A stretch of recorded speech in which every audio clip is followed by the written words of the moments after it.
देख रहे हैं यूट्यूब चैनल मैथ मतलब मस्ती। इस चैनल पर आज बिहार एसएससी का इंटर लेवल का एक मॉडल प्रैक्टिस सेट देखेंगे। यह मॉडल प्रैक्टिस सेट जो है ये किरण प्रकाशन का है। इसके पहले का सेट नंबर 1 से लेकर के 5 तक कंप्लीट किया चुका है और आज हम लोग देखेंगे सेट नंबर 6। तो इस वीडियो में केवल जीके और जीएस के प्रश्न को देखेंगे और बाकी मैथ और रीजनिंग का प्रश्न जो है उसके लिए अलग से वीडियो होगा। अभी केवल देखेंगे जीके और जीएस के प्रश्न को। तो चलिए शुरू करते हैं आज का पहला प्रश्न।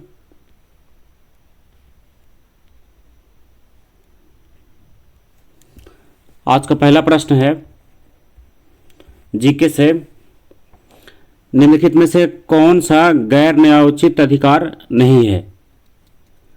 इसमें पहला है काम करने का अधिकार, दूसरा है समान कार्य के लिए समान वेतन, पुरुष और महिला दोनों के लिए शिक्षा का अधिकार। आप कह रहा है कि नीचे दिए कूट का प्रयोग कर सही उत्तर चुनिए। तो इसमें अगर आंसर देखा जाए इसका,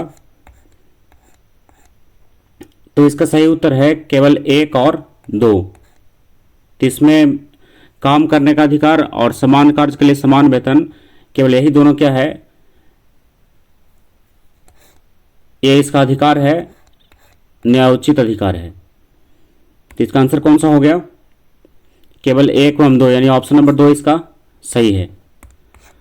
अब आइए क्वेश्चन नंबर दूसरा में।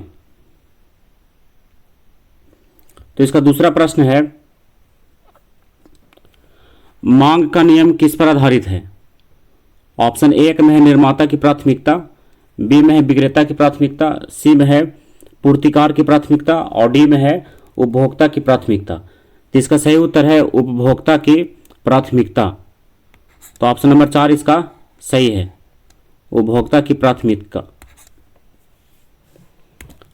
अब आइए क्वेश्चन नंबर 3 में।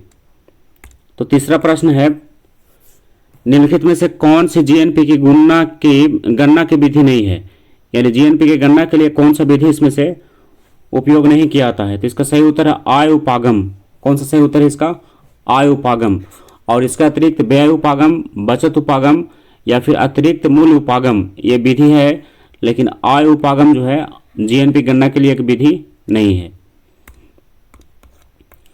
अब चौथा प्रश्न है, राष्ट्रीय ऋण का एक भाग जो बाह्य ऋण के रूप में जाना जाता है क्या होता है। तो ये क्या होता है, ये होता है सरकार द्वारा विदेशों से उधार ली गई राशि। सरकार द्वारा विदेशों से उधार ली गई राशि। तो ऑप्शन नंबर 3 इसका सही है। अब आइए क्वेश्चन नंबर 5 में। वह बिना व्यय को लागतें जो तब उत्पन्न होती है जब कोई उत्पादक फर्म स्वयं स्वामित्व रखती है तथा उत्पादन की कुछ चीज़ों की पूर्ति करती है, क्या कहलाती है। तो अब इसका ऑप्शन दिया हुआ है सुव्यक्त लागतें, मौलिक लागतें, अंतर्निहित लागतें या प्रतिस्थापन लागतें। तो इसका सही उत्तर है अंतर्निहित लागतें। तो ऑप्शन नंबर 3 इसका सही है। क्वेश्चन नंबर 6 है, ग्राम राज के माध्यम से राम राज के बारे में किसने कहा था। ग्राम राज के माध्यम से राम राज के बारे में यह कथन जो है किसका है। तो ये कथन है किसका, महात्मा गांधी का। किसका है, महात्मा गांधी का। अब आइए 7वां प्रश्न में। संविधान के अंतर्गत भारतीय लोकतंत्र के आदर्शों को हम कहाँ देख सकते हैं। इसको कहाँ देख सकते हैं, प्रस्तावना में देखेंगे या भाग 2 में, भाग 3 में, भाग 4 में। तो ये कहाँ दिख सकता है, तो ये दिखेगा कहाँ, प्रस्तावना में। कहाँ, प्रस्तावना में। अब ये क्वेश्चन नंबर 8 में, भारत के नियंत्रक तथा महालेखा परीक्षक की नियुक्ति कौन करता है। तो इसकी नियुक्ति कौन करता है, राष्ट्रपति द्वारा इसकी नियुक्ति की जाता है। किसका, महालेखा परीक्षक का और नियंत्रक का। तो ऑप्शन नंबर 2 इसका सही है। अब क्वेश्चन नंबर 9 है, भारतीय संविधान का कौन सा अनुच्छेद राज्य सरकारों को ग्राम पंचायतों के गठन का निर्देश देता है। तो कौन सा अनुच्छेद निर्देश करता है, अनुच्छेद 40। कौन सा अनुच्छेद, 40। अब आइए क्वेश्चन नंबर 10 में, भारत के महान्यायवादी को कहां पर सुनवाई करने का अधिकार है। तो कहां पर सुनवाई करने का अधिकार है, जहां भारत का कोई भी विधि न्यायालय हो, यानी भारत का कोई भी विधि न्यायालय जहां है वहां यह सुनवाई कर सकते हैं। अब आइए इसका 11वां क्वेश्चन में, प्राचीन चोल साम्राज्य की राजधानी कहाँ थी? चोल साम्राज्य की राजधानी बताना है कहाँ था, तो ये कहाँ था? उरायूर। कहाँ था? उरायूर। तो ऑप्शन नंबर 1 इसका सही है। अब क्वेश्चन नंबर 12 है, नीचे दिए गए दिल्ली के सुल्तानों के वंशों के कालानुक्रम में व्यवस्थित करें, यानी कौन कब था, उसके बाद कौन था, उसके बाद कौन था, इसको क्या करना है? सजाना है। तो पहला है खिलजी, दूसरा है तुगलक, तीसरा है सैयद और चौथा है गुलाम। तो इसको अगर सजाया जाए तो इसमें कौन किसके अनुसार होगा? देखिए ऑप्शन में क्या है, ऑप्शन के अनुसार इसका सही है 4 1 2 3, यानी ऑप्शन नंबर 4 इसका सही होगा, 4 1 2 3। अब क्वेश्चन नंबर 13 है, भारत में डच का सबसे प्रारंभिक उपनिवेश कहाँ पर था? किसका? डच का। तो सबसे पहले उपनिवेश कहाँ पर था? पुलिकट में। कहाँ था? पुलिकट। तो ऑप्शन नंबर 2 इसका सही है। अब क्वेश्चन नंबर 14 है, ब्रिटिश शासन के दौरान तत्कालीन मुद्रा प्रेसिडेंसी में रैयत बारी प्रणाली की शुरुआत करने वाला कौन था? तो किसने किया था? थॉमस मुनरो ने। किसने? Thomas Munro. तो ऑप्शन नंबर 3 इसका सही है। अब आइए क्वेश्चन नंबर 15 में, निम्नलिखित में से कौन सा व्यक्ति इटली के एकीकरण से जुड़ा हुआ है? तो इटली के एकीकरण से किसका नाम जुड़ा हुआ है? मुसोलिनी का। किसका? मुसोलिनी का। क्वेश्चन नंबर 16 है, बृहत यानी ग्रेटर हिमालय का दूसरा नाम क्या है? तो ग्रेटर हिमालय का दूसरा नाम है हिमाद्री। क्या नाम है उसका? हिमाद्री। अब क्वेश्चन नंबर 17 है, ज्वालामुखी के कप आकार के मुख को क्या कहा जाता है? तो उसको क्या कहते हैं? उसको कहते हैं क्रेटर। क्या कहते हैं उसको? क्रेटर, जिसका मुख कैसा है? कप के आकार का है। क्वेश्चन नंबर 18 है, दक्षिण अमेरिका के शीतोष्ण घास स्थलों को क्या कहते हैं? तो उसका नाम है पंपास। क्या नाम है उसका? पंपास। क्वेश्चन नंबर 19 है, निम्नलिखित में से किस बायोम को विश्व की ब्रेड बास्केट कहा जाता है? तो विश्व की ब्रेड बास्केट किसको कहा जाता है? इसका सही उत्तर है मध्य अक्षांश घास स्थल। कौन सा? मध्य अक्षांश घास स्थल। तो ऑप्शन नंबर 1 इसका सही है। क्वेश्चन नंबर 20 है, एशिया तथा उत्तरी अमेरिका किसके द्वारा पृथक होते हैं? यानी किससे दोनों अलग अलग होता है? तो इसको अलग करने वाला है कौन सा? बेरिंग जलडमरू मध्य। कौन सा? इसका सही ऑप्शन है बेरिंग जलडमरू मध्य। तो ऑप्शन नंबर 3 इसका सही है। अब आइए क्वेश्चन नंबर 21 में, 21 का प्रश्न है, पर्यावरणीय जागरूकता के अंग्रेजी अक्षर पी से आरंभ होने वाले प्रसिद्ध 3 शब्द कौन कौन से हैं? तो पी से आरंभ होने वाले 3 शब्द हैं पॉपुलेशन, पॉवर्टी और पॉल्यूशन। पॉपुलेशन, पॉवर्टी और पॉल्यूशन। तो कौन सा इसका ऑप्शन सही है? इसका ऑप्शन नंबर 4 जो है सही है, पॉपुलेशन, पॉवर्टी और पॉल्यूशन। अब आइए क्वेश्चन नंबर 22 में, किसी झील की तली में अवरुद्ध जल को क्या कहते हैं? किसी झील की तली में अवरुद्ध जल को क्या कहेंगे? तो इसको कहेंगे क्या? अधः सागर। क्या कहेंगे इसको? अधः सर। तो ऑप्शन नंबर 4 इसका सही है। अब क्वेश्चन नंबर 23 है, दक्षिण भारत के निम्नलिखित राजनेताओं में कौन ऐसा है जिसने फिल्मों में अभिनय भी किया है? अभिनय नहीं किया है, जिसने फिल्मों में अभिनय नहीं किया है। तो इसका सही उत्तर है CN अन्नादुराई। CN अन्नादुराई। अब बाकी सब जो फिल्मों में अभिनय कर चुके हैं। क्वेश्चन नंबर 24 है, निम्नलिखित में से कौन सा दिवस ऐसा है जो हर वर्ष किसी निश्चित तिथि पर नहीं मनाया जाता है? तो इसमें कौन सा दिवस ऐसा है जो हर वर्ष क्या होता है? अलग अलग तिथियों पर मनाया जाता है। तो यह है विश्व पर्यावरण दिवस। क्या? विश्व पर्यावरण दिवस। तो ऑप्शन नंबर 4 इसका सही है। अब 25वां प्रश्न है, निम्नलिखित में से कौन सी उपन्यास भारत के स्वतंत्रता सेनानियों के लिए प्रेरणा का स्रोत बना था? तो कौन सा उपन्यास बना था? तो ये कौन सा है? आनंद मठ। कौन सा? आनंद मठ। ऑप्शन नंबर 2 इसका सही है। आनंद मठ के लेखक कौन है? बंकिम चंद्र चटर्जी। बंकिम चंद्र चटर्जी नहीं, आनंद मठ के लेखक हैं रविंद्रनाथ टैगोर। आनंद मठ किसके द्वारा लिखा गया है? रविंद्रनाथ टैगोर के द्वारा। क्वेश्चन नंबर 26 है, स्वराज पार्टी के संस्थापक कौन हैं?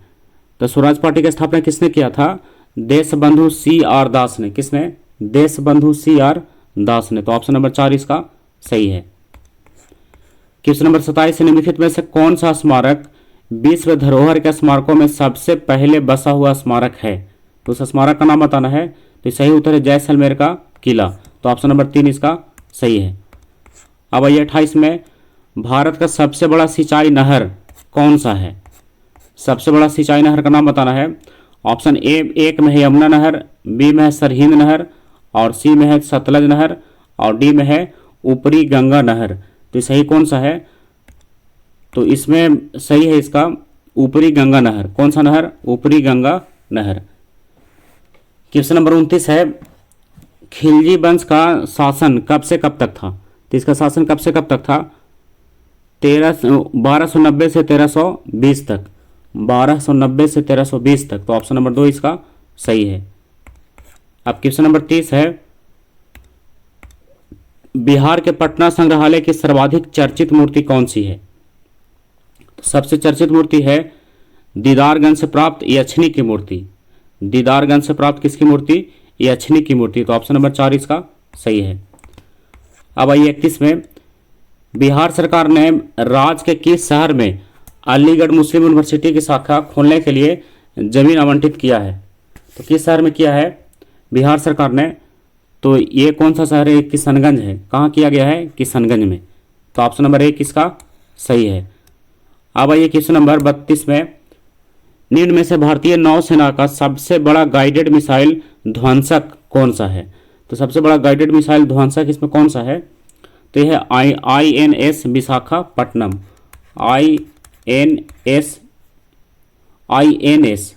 INS विशाखापट्टनम। तो ऑप्शन नंबर 1 इसका सही है। अब क्वेश्चन नंबर 33 है, कारा टैग पास के संदर्भ में जो कथन दिया गया है उसको विचार करना हो, इसमें कौन सा जो है सही होगा?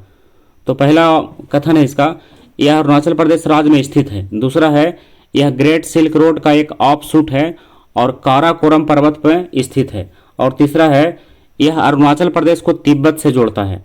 तो इसमें कौन सा सही है? तो इसमें अगर सही देखा जाए तो इसमें सही उत्तर है इसका केवल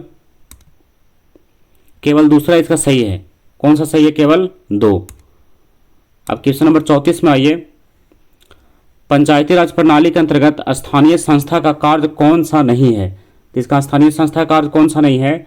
ऑप्शन 1 में है स्वास्थ्य, ये कार्य है। शिक्षा, ये भी कार्य है। अब आते हैं इसके बाद आगे, अगला ऑप्शन में है कानून और व्यवस्था। कौन सा? कानून और व्यवस्था। तो ये क्या है? पंचायती राज व्यवस्था का कार्य नहीं है। तो नहीं होने वाला ऑप्शन नहीं है, ऑप्शन नंबर 3। अब आइए क्वेश्चन नंबर 35 में, गुरु गोपी कृष्ण निम्न में से किस नृत्य प्रकार के विद्वान थे? कौन? गुरु गोपी कृष्ण। तो इसका सही उत्तर है कथक। कौन से नृत्य के लिए जाने जाते थे? कथक के लिए। तो ऑप्शन नंबर 4 इसका सही है। अब आइए 36 में, भारत के प्रथम राष्ट्रपति कौन थे? बहुत इजी प्रश्न है। कौन थे? डॉक्टर राजेंद्र प्रसाद। कौन थे? डॉक्टर राजेंद्र प्रसाद। और ये कहाँ से बिलोंग करते थे? ये बिहार से बिलोंग करते थे। और बिहार के किस जिले से? बिहार के सिवान जिले से। इनका जन्म जो है बिहार के सिवान जिले में जीरादेव नामक गांव में हुआ था। अब आइए क्वेश्चन नंबर 37 में, विश्व का सर्वाधिक लंबा मार्ग सेतु कहाँ स्थित है? तो सबसे लंबा मार्ग सेतु कहाँ है? तो ये है पटना में। कहाँ है? पटना में। तो ऑप्शन नंबर 4 इसका सही है, पटना। क्वेश्चन नंबर 38 है, द्वितीय विश्व युद्ध का प्रारंभ किस वर्ष हुआ था? बहुत इजी प्रश्न है। यानी दूसरा विश्व युद्ध जो है कब शुरू हुआ था? तो शुरू कब हुआ था? 1939 में। और चला था कब तक? 1939 से लेकर 1945 तक। 1939 से 1945 ईस्वी तक। क्वेश्चन नंबर 39 है, नचारी राग का सृजन बिहार में किसने किया था? नचारी राग का सृजन बिहार में किसके द्वारा किया गया है? तो किसके द्वारा किया गया है? विद्यापति के द्वारा। तो ऑप्शन नंबर 3 इसका सही है। अब आइए 40 में, भारत की सबसे बड़ी निर्जल गोदी यहाँ स्थित है, यानी कहाँ है? तो ये कहाँ है? ये है मरमा गोवा में। कहाँ है ये? मरमा गोवा में। तो ऑप्शन नंबर 2 इसका सही है। क्वेश्चन नंबर 41 है, राष्ट्रीय कैलेंडर का प्रथम महीना कौन सा महीना होता है? राष्ट्रीय कैलेंडर का प्रथम महीना क्या होता है? चैत्र होता है। कौन सा? चैत्र। क्वेश्चन नंबर 42 है, भारतीय राष्ट्रीय कांग्रेस के प्रथम अध्यक्ष कौन थे? तो इसके प्रथम अध्यक्ष कौन थे? डब्ल्यू.सी. बनर्जी। कौन थे? डब्ल्यू.सी. बनर्जी। और इसका स्थापना किसने किया था? भारतीय राष्ट्रीय कांग्रेस का 1885 ईस्वी में जो हुआ था, तो इसका स्थापना किया गया था किसके द्वारा? ए.ओ. ह्यूम के द्वारा। किसके द्वारा? ए.ओ. ह्यूम के द्वारा। लेकिन इसके प्रथम अध्यक्ष कौन थे? डब्ल्यू.सी. बनर्जी। अब आइए क्वेश्चन नंबर 43 में, निम्न में से किस दिन विश्व पृथ्वी दिवस मनाया जाता है? विश्व पृथ्वी दिवस ये कब मनाया जाता है? 22 अप्रैल को। कब? 22 अप्रैल। तो ऑप्शन नंबर 3 इसका सही। अब तो आइए 43 से 44 में।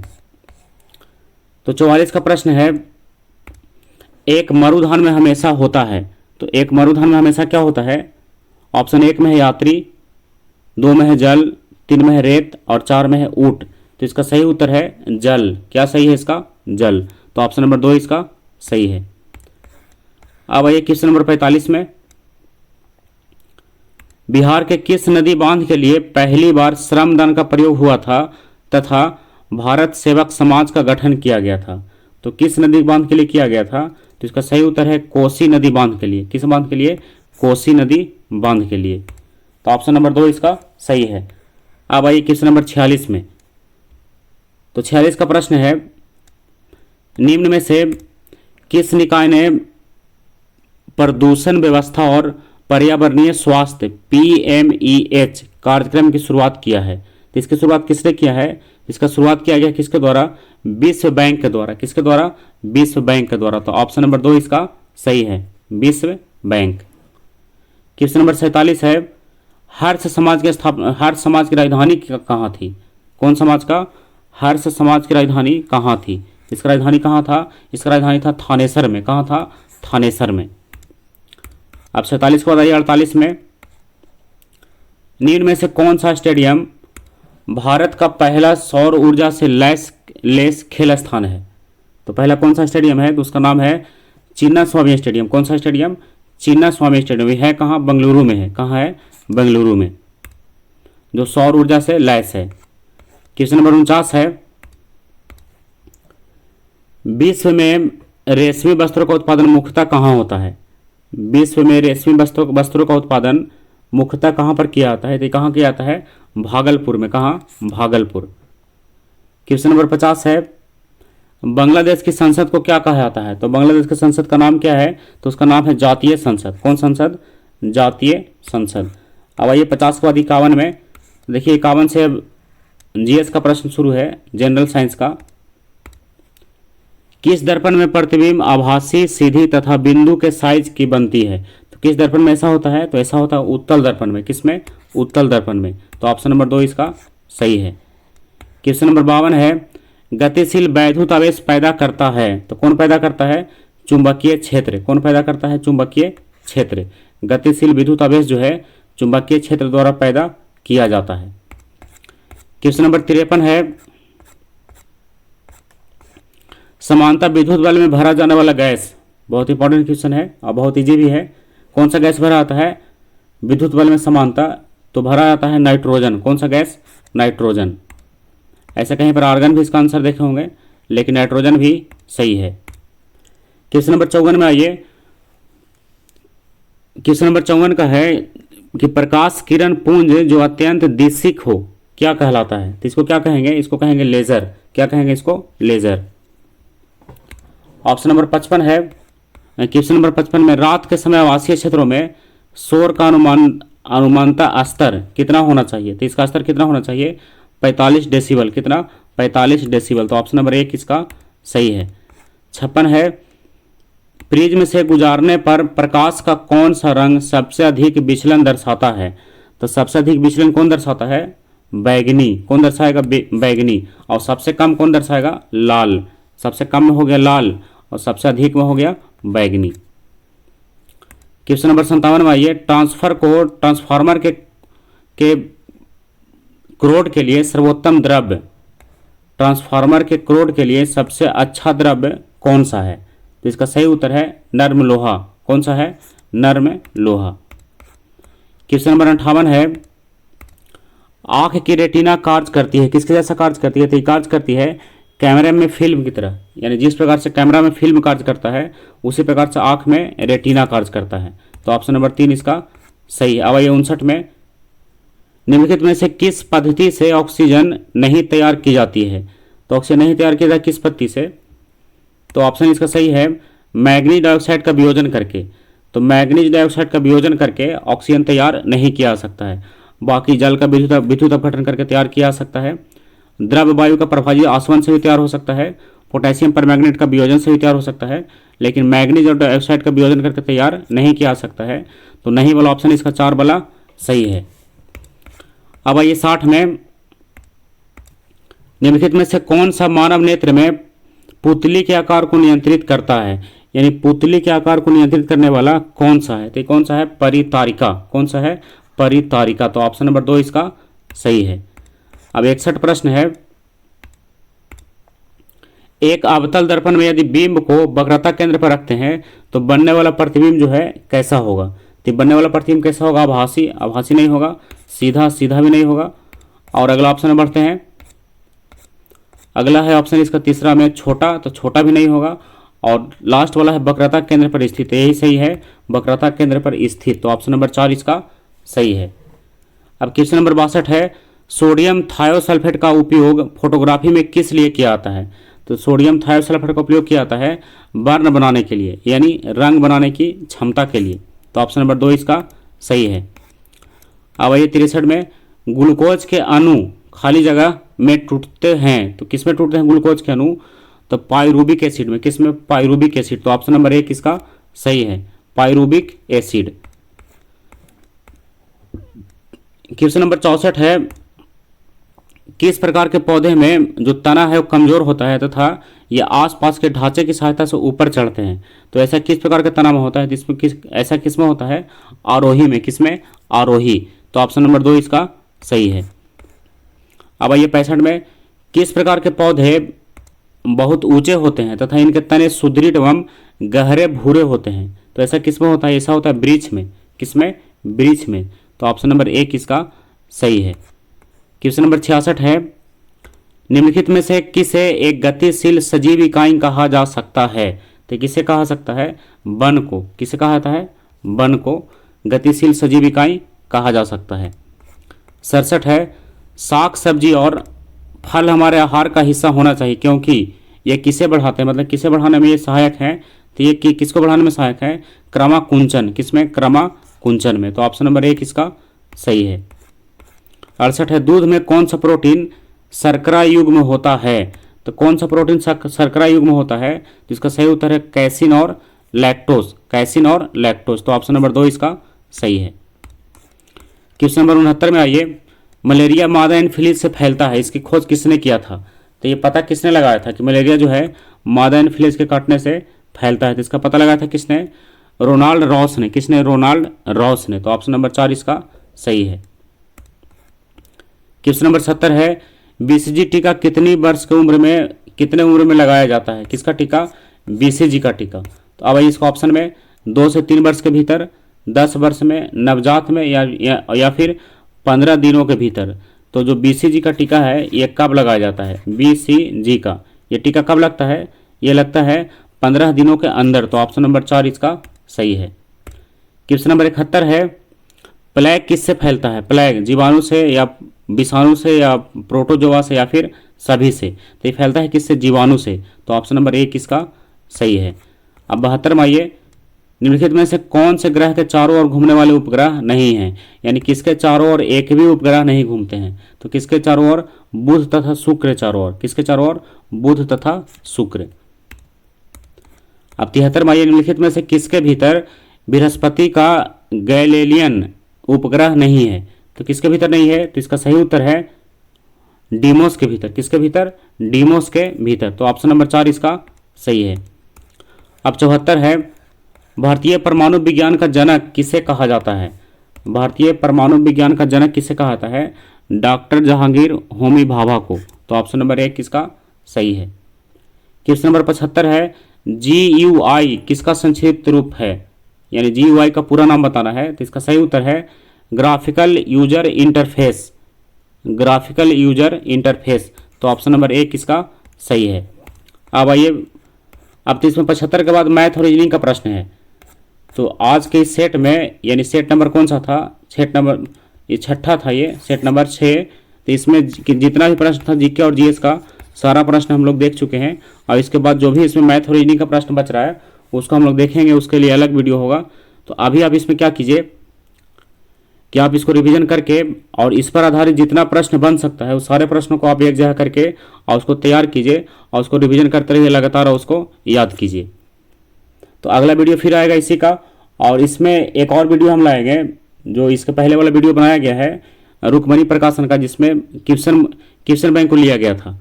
और अब हम एक और सेट लेकर के आ रहे हैं रुक्मणी प्रकाशन का ही, बिहार एसएससी इंटर लेवल के लिए। इसमें टेस्ट सीरीज होगा, यानी जैसे इसमें मॉडल प्रैक्टिस सेट हो रहा है उसी प्रकार से इसमें टेस्ट सीरीज दिया है, और जिसमें सेटों की संख्या 24 है, यानी 24 सेट आपको कंप्लीट किया जाएगा। और कोशिश रहेगा कि 1 महीना के अंदर ही 24 सेट को कंप्लीट कर दिया जाए। तो आप इसमें रेगुलर रह करके और इसको कंप्लीट कर सकते हैं। तो उसको शुरू करेंगे अगले क्लास से हम लोग, और इसको भी आगे बढ़ाते रहेंगे। जो किरण प्रकाशन का है, ये तो अभी किरण प्रकाशन से आया है, ये छठा सेट है किस प्रकाशन से, किरण प्रकाशन से। और जो 24 सेट आएगा वो रुक्मणी प्रकाशन से होगा, तो उसको भी कंप्लीट करेंगे। और जो ये किरण प्रकाशन का उसको भी कंप्लीट करेंगे, और जीके और जीएस के साथ साथ मैथ और रीजनिंग को भी कंप्लीट करेंगे। बस लगातार आप इसमें बने रहिए। तो आज के लिए बस इतना ही रह गया, अगला वीडियो आएगा फिर इसी का, तब तक के लिए बाय।